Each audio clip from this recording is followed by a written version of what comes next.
You've got the man, the myth, the legend himself. Breaking news. Andreas, my friend, you must be ecstatic about what has just happened. How have you made a meme come alive? Dude, I have no idea. Definitely not alone, I would say. This is crazy, dude. This is absolutely, Marvin has literally 2 minutes before we went live was like, dude, you've got to see this. Pinged me. I'm like, is this real? Is this really happening? I go on X and it's it really literally happening. happened. It literally happened while we had our EOing call. And we were Get like, out of it. should we watch the talk while it's happening? Like, I don't know, like it's too long. Is there like a transcript? Mhm. And then we looked at transcript and it's like, wait a minute, So let me actually live stream this for a second. I think this is Pull it as up. good Let's as do it it. gets. Yeah, dude, this is insane. I hope I got the right moment. My YouTube is freaking out right now. I can imagine. How are you feeling? Does it feel special? Does it feel like everything's come together? You It's must, from, yeah, like you must feel special, the fact that they're calling it EU Inc. Now the goal is to make sure that it lives up to the name, I would say. That's the next big step. Are you involved in the process? Like, have they reached out? Yeah, I mean, we're working with them, but like keep in mind that this is in the end we are recommending policy and they are making policy, so it's closer to rain dancing or like advisory than it is to actually doing the work. So yeah, it's not like that we can say we make this happen ABC way. It's more like, hey, this is how we recommend it. This is how the whole startup ecosystem. It's more like a supportive function than anything else. Andreas, incredibly calm. Raises prototype's third fund. I'm calling it European Dynamism. Nice. Right? Before we jump to the fund, let's quickly look at this because Let's this is like do it. so fresh now, I hope this works. Did I ask for sharing audio as well? Yep, we're here. Okay.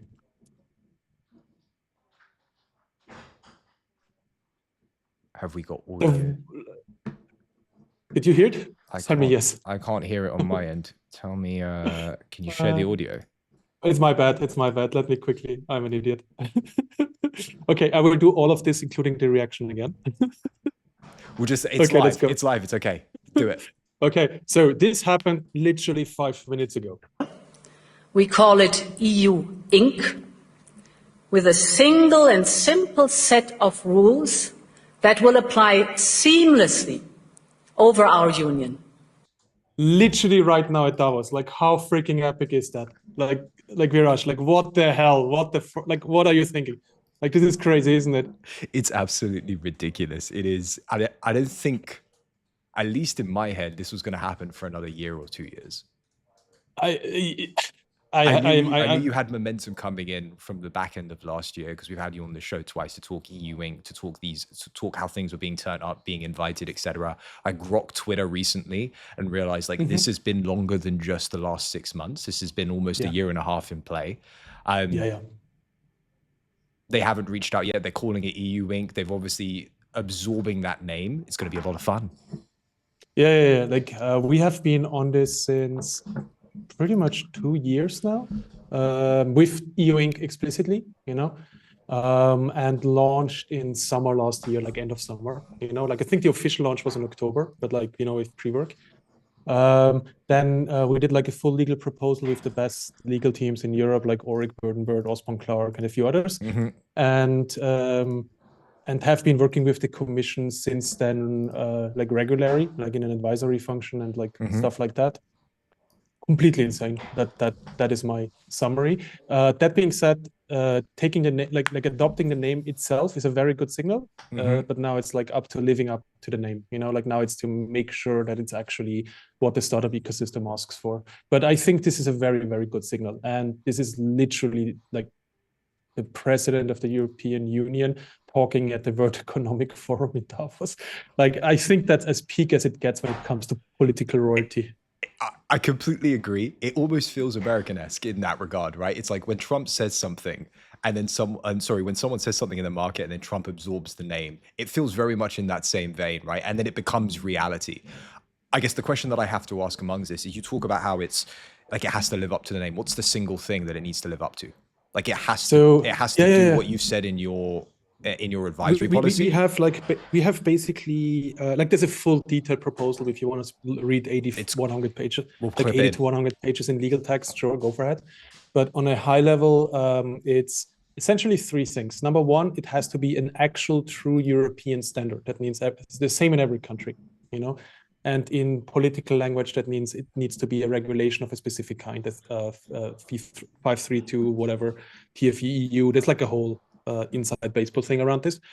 The number two that we ask for is that it's available to everybody, so that countries cannot niche down to oblivion who actually has access, you know, that there's no like, hey, this is only for whatever is currently considered innovative, you know. And to accept that compromise, we are also asking not to put in taxes and employment law. If countries want to do like sandboxes for that, or like the EU wants to do sandboxes for that, that's great, but it shouldn't be part of the legal entity, because otherwise no country would actually allow their biggest taxpayers or biggest employers to actually use that, you know, and be managed in Brussels. Like that's not going to happen. So to ensure it's not like niche down into irrelevance, we push for making it available to everybody and making it not touching employment and taxation. And the last one that we push for is to use a centralized new digital registry, for the very simple reason that it's like company houses or Firmenbuch, as it's called in German, or registries in Europe don't even agree on what their job is, or like as a function, you know. So it's almost impossible to harmonize and standardize that. So it's easier to just say you create a new one and then distribute the information to all the local ones. With regards to movement of labor, why was that important not to touch? It's quite simple. Like imagine you're the German government. Would you want the biggest companies in Germany be managed from Brussels in terms of like employment law, for example, or in terms of taxation? Like, quite frankly, those are the two topics that the countries really care about. Like nobody cares how the cap table is structured or anything like that. It's roughly the same everywhere. It's just different enough that lawyers keep busy, you know. But protection of employers is a very hot topic in many countries, obviously, and like especially in Germany, for example. And taxation is obviously like the ultimate authority of every country. Why is this got to happen now? Do you think it lines up with the fact that you're doing, like it lines up just coincidentally with Prototype Caps Fund 3? No, I don't think that van der Leyen double-checked that my fund is launching. I think this is...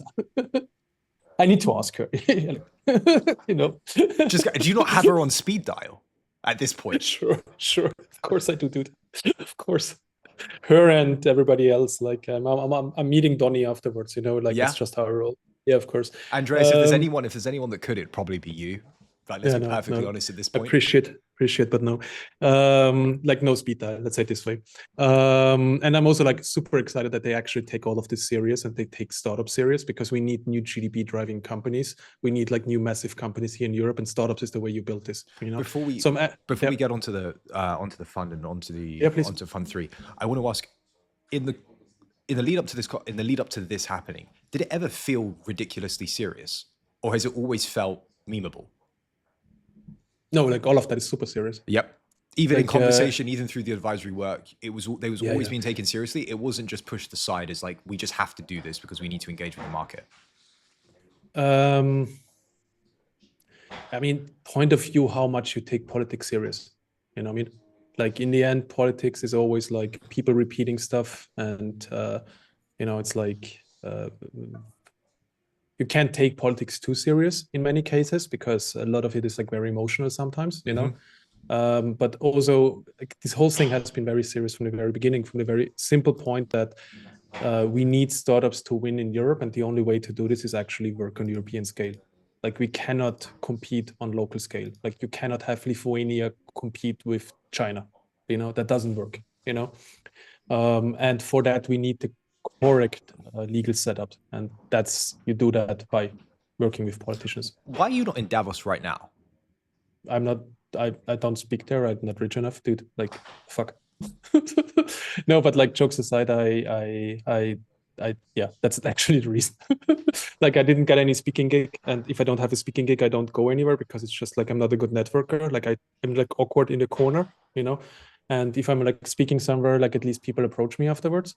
And with Davos specifically, it's such an insider thing where I would need like a week or two just to prepare to figure out what I should be doing, and I just don't have the time for that. And Andreas, I think you could probably riff, and after today, you're probably going to get 101 speaking engagements. Let's be honest.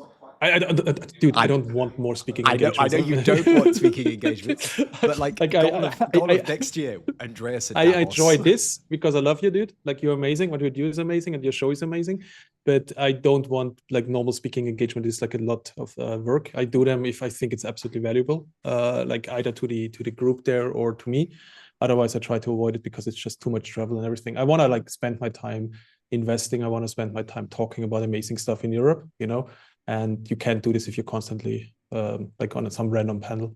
I saw the YouTube video with Carl Peyer from CEO of Nothing. Yeah. I had no idea that was coming on. That was up next after the last one, because we both had a conversation about Monumental, and I was losing my mind. First off, the edit is ripping right now. Whatever you're doing in-house is insane. Keep doing it. And secondly, what is the one thing you took away from Carl? Because I watched that video like 3 times over, and it's just full of little like bite-sized insights. He's never let anyone in the lab before. He's never let anyone do anything like that, as I understand. Everything's always been from the shop perspective. It's never been behind the scenes. Tell me everything. Give us a little insight. What I really liked about him is his pragmatism. Like, he is the perfect mixture between like Chinese pragmatism and Swedish pragmatism, which is like pragmatism square basically, and like the dryness of them, you know. And it's like, okay, what is the like every emotion aside, like every panic aside, what's the fact, what's the reality, like how do we tackle this?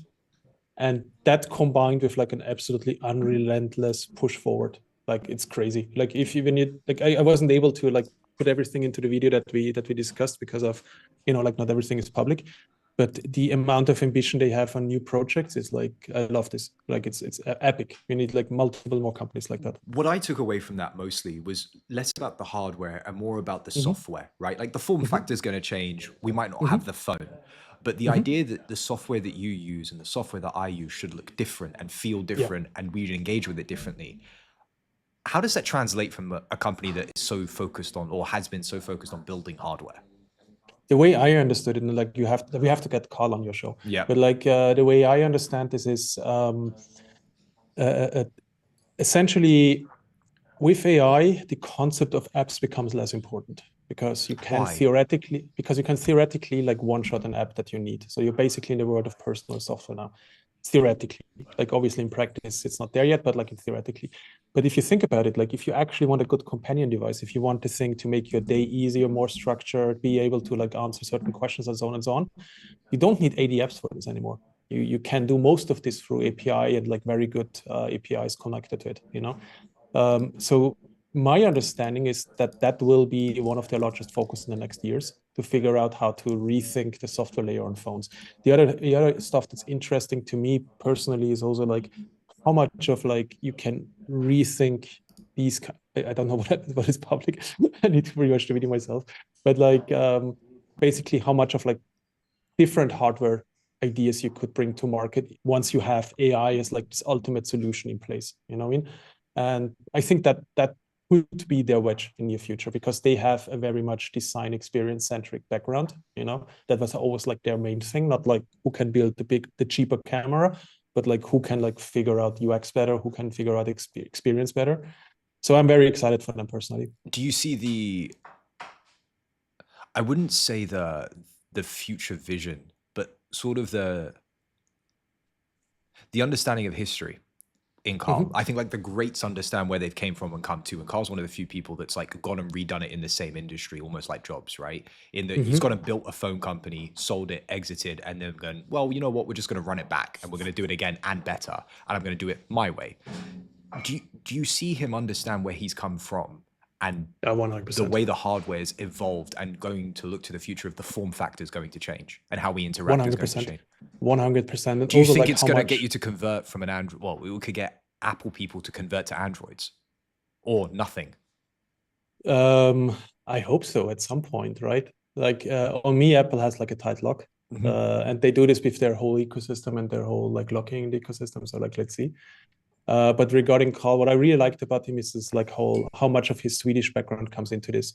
Like teenage engineering is like direct, like I think even like in founding investor or something like this. Like they're like very much design language focused Swedish, you know. How much of like the whole old school 90s playfulness of Apple is like inspiration to them. So it's super inspiring visit, and like I literally afterwards bought like nothing headphones, and they're great. Did you get him in as an LP for this fund? I didn't ask him actually. I should. By the way, let's speak about the fund. Good point. Yeah, like that. Yeah, I knew you'd like the segue. Prototype 3. I'm calling it European Dynamism. What are you calling it? I call it Prototype 3. Like the tagline is Europe's most ambitious startups. It's the same as the channel name of the YouTube channel. The goal is basically to invest in things Europe is good in, like robotics, automation, hardware, manufacturing, anything that like requires engineering, anything that requires developer know-how, like that's like stuff that's annoying to build, essentially. You know, the main reason is because A, we are good at this, and B, customers care less where you're based. If your robot is doing the best thing in that industry, they want to buy it. Period. You know.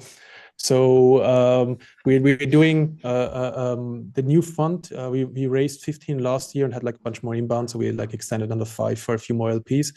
So it will be at 20 when it's fully done. And we are combining this with the YouTube channel. Like we're doubling down on that a lot, you know. Do you know why I love this? I think it's going to be incredible because the Sunrise Robotics one was incredible. When you do Voltrack, it's going to be nuts. Monumental was insane. I was talking to Seb. Yes. He's on the show on Thursday. And I was like, it's incredible someone showcasing European dynamism, but also like no one's really talking to those startups. No one's really talking to these hyper ambitious companies in hardware the way that you are. It's the thing that I wanted to do is when you see, like, imagine you're like a young founder, like when you see other more successful founders, you usually see them in podcasts, which are hyper intellectualized, or you see them on panels where they do like 3 lines of stuff you anywhere already know. But you never actually see the authentic behind the scene. You never see the reality of it. You know, when we did Monumental, I got like a ping from a friends of mine who run like a student robotics group, and they were like, "Hey, dude, we have the same components, the same parts, we do the same things." I'm like, yeah, that's the point. You know, like that's the message. And like showing behind the scenes how like companies that are number one are without the whole PR, marketing, and everything fluff, I think is the magic of this. And we're doubling down on this. We're also doing like a lot of more content deep dives. There's like a lot of topics where I think we lack know-how and narrative, not in Europe, but like in the startup ecosystem in general. We did now like one deep dive on Chinese industrialization and also outsourcing to China. We will do a few more like in this direction. We are like launching next week a video on like why you should start a robotics company in this year, because like it's the best year ever to start a robotics company. A part of us having now a new fund for it, you know, it's like also like technology wise the best year ever. So we're super excited about the YouTube channel. So like that will be something we triple down. Another thing we will do is we will also share pretty much everything about the fund that we can publicly. We have like on updates.prototypecap.com, we have now basically our fund updates that we will share. And we have a few more pro-European projects coming up, which I will tell you like on next time I jump on your show. Wicked. What are we looking for in terms of hyper ambitious? How do we define that? I think the trick to this, and this is why I'm a big fan of like hacker spaces, hacker houses, like for example Freight in Finland, you know, or student groups, and for example like ETH Robotics and TUM Robotics and a few others, is you don't want people to, hey, yeah, start a startup. You want them to focus on their obsession. Like really like, hey, you want to build the best compiler in the world for some random stuff? Okay, go for it, but like make it the actual best one, you know? And you want to have people who are completely obsessed with something, and that can be as nuts or as niche as they want, as long as their personal filter, like, because they're most likely very smart and very talented, if their own filter puts them in this direction, that's a good sign. And that's, I think, 10 times more important than like building 50 more accelerators, you know? That's number one. And then number two is showcasing to them other companies that are hyper ambitious, and showcasing them, hey, it's actually okay to just do that. And like these companies aren't that, like that founder isn't like 100 times smarter than you. Do you know what I think mean? that all of these hardware startups and robotic startups have to take the Tesla approach or the software approach or SpaceX approach more candidly in we have to iterate at speed, we have to fail extremely fast and increase that learning cycle and feedback loop? 100%. Also, like now this is possible in robotics and hardware. Like now you can do way faster prototyping, way faster production, like all this kind of stuff, So the old saying that hardware needs more time is like gone. The old saying that hardware needs more investment, it's gone. I mean, the companies that are most expensive right now are all in software, like AGI Frontier Labs, their pre-seed rounds are like the full funding of a typical 10 normal hardware companies. We're getting up to a Series E, and then we're doing a 2 billion, right? Or we're getting to 2 billions worth of funding, and now it's just off the rip, pre-seed. Exactly. And then the other one is like usually people say hardware is hard in the sense of like, for example, in robotics, it's like just pain in the ass to get the thing to do the right thing. But in the next 2 years, you will have leapfrogs here. Like the next 2 years, you will have like investors call it robot brains, being capable of dynamically reacting to requests and to environments and all this kind of stuff and being more flexible.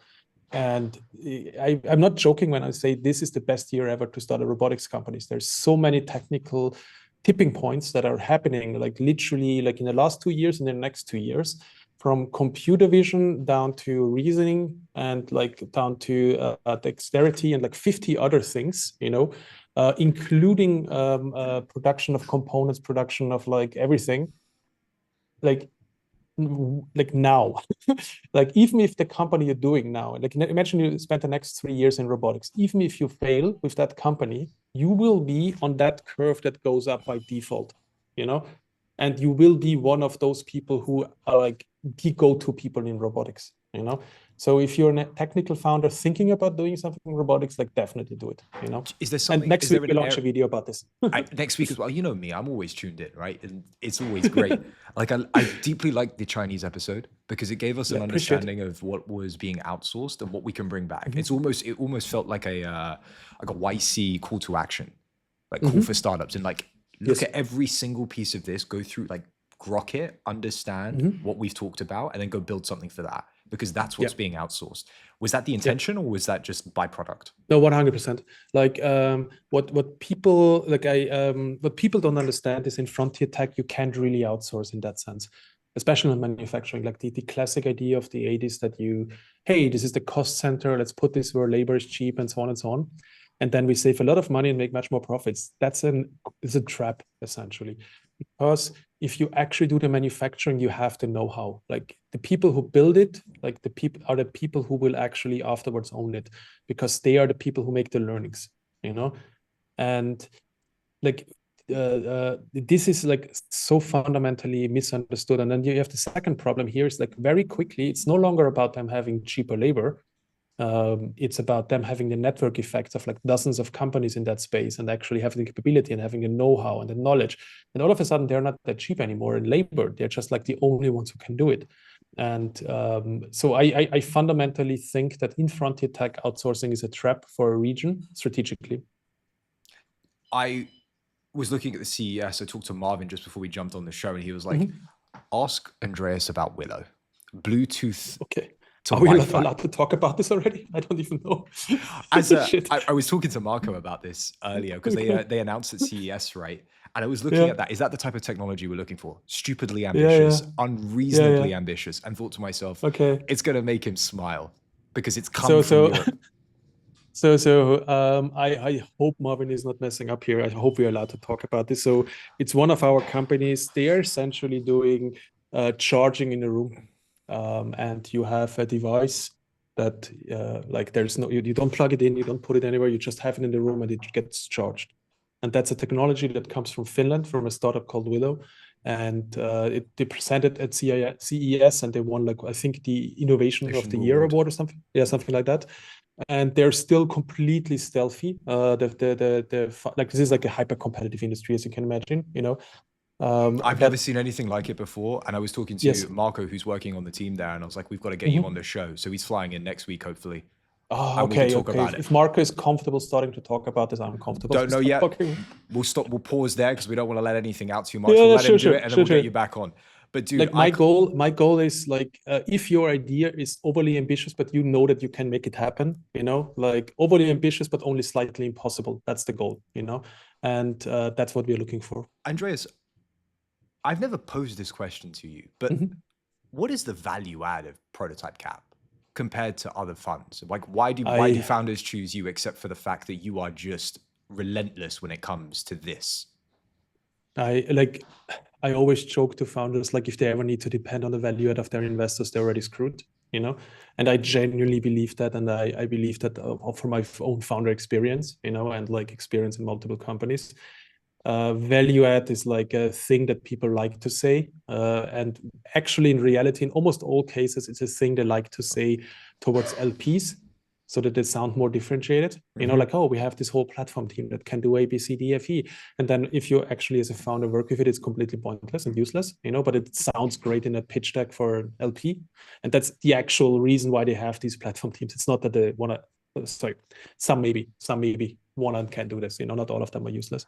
But what I'm trying to say is I don't try to have a value add, but in reality, what's usually happening is if we join a round, I only join rounds because I'm genuinely excited. Like the reason why I'm doing this as a solo GP, the reason why the fund is small is because I only want to invest in stuff I'm actually personally interested and excited about, because it will be my own time.